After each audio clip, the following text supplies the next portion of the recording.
Hi there, I want to welcome you to this presentation on content governance and its importance specifically as it applies to your school website. I am Courtney Harris and I'm going to walk you through this. The first question, the obvious question, is what exactly is content governance? Well, content governance is a way of managing the information and the content of a specific website so that we make sure the information is not only still relevant, but it's timely and it's still useful to the internal and external users of that website. Now, why is this important? This is important because websites can get cluttered. There can be a lot of information, especially school websites. There can be documents and forms from 2000, 2001, all the way up to last year. That affects performance of the website and it can distract people. It ends up making the website look sort of like this. A big trash dump, and there's a lot of information. People start looking for one form, they find another form. Parents and future students can't find the information they're looking for. Internal staff workers are distracted because they're looking at one thing when they should be looking at something else. This all costs time, it costs money, and that's not a good thing for the website. Instead, we love it to look like this. Plain. Well, not necessarily plain, but we want it to look clean.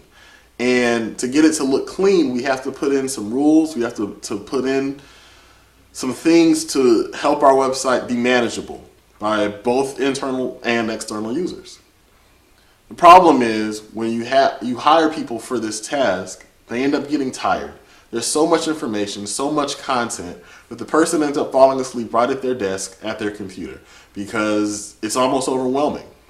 And so instead of focusing on how we can get people to do this better, we're going to focus on some ways to automate this, some ways to make this easier for even the human capital that we have working on this project. And so we'll put little robots into your computer and we'll have them run around and manage and do all these things for us, make a lot of decisions for us, make our jobs easier.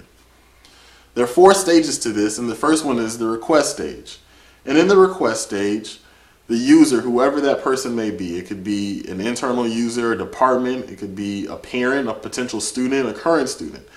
They fill out a request form that basically gives whatever questions they want to be on the form or whatever answers they're going to put in. It is all encompassing. Who needs to see this information? Where does it need to go? How long the information needs to be out there? Some things have a success rate, so we need 100 responses for this to be successful. All of that information, whatever needs to come from this form, this document, this web page that's going up, all of the information goes into the request form. And in that stage, the automated system makes little tags, or what we call metadata. And in that metadata, it essentially takes all the information and packages it very nicely so that later on we won't be looking for information. We won't be looking for content, trying to figure out why this document is here or what it's here for, who it's intended for. All the information will be right there. After the request stage, we go to the create stage. Now this is sort of self-explanatory. We take all the information that was in that metadata and it creates a document or creates a web page, and it's for use. It's for internal use, external use. Whoever needs to see it, they're able to see it, they're able to use it, and it's a great thing, and it's done almost by itself without you and I or any other employee having to go and create this document from scratch. And the good thing about this stage is all the information is already there, so we have a reference point and we can always go back to what was filled out in the request phase. The manage phase is probably the hardest phase, but by automating it, we make it the easiest stage. It's something that needs to be done probably once a quarter. And the reason we need to do it is we need to make sure that all the information still on the website is relevant, is timely, needs to be there. And so what we'll do is we'll go through all the information and we'll make sure that information from 3 school years ago isn't still on there.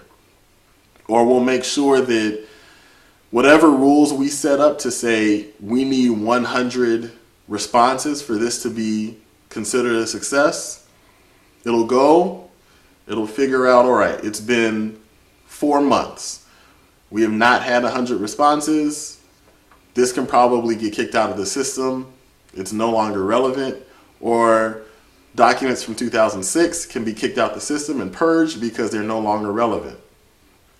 Or people who have not worked here in over 1 year, if they still have documents on the system, it'll take all that information and wipe it out. This keeps the system clean. It keeps it running efficiently. It keeps it from being cluttered like the trash we saw earlier. And this stage is really, really important.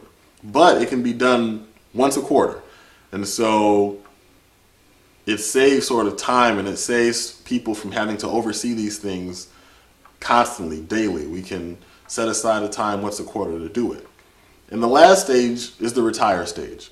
So when something is done, automatically it can be retired. It can be archived, saved, backed up, whatever it may be, but it no longer has to be on the website. So you don't have to worry about documents from 2005 still being on the website, because this system will automatically retire it and move it to another section where you don't have to worry about that. The system can run at its optimum performance and things will be wonderful. And so you can see why content governance is important and why we need to institute that for your institution and why we need to get this going. I implore you to do so, and I hope that if you need more information, you'll contact me and my company and we can get this set up for you.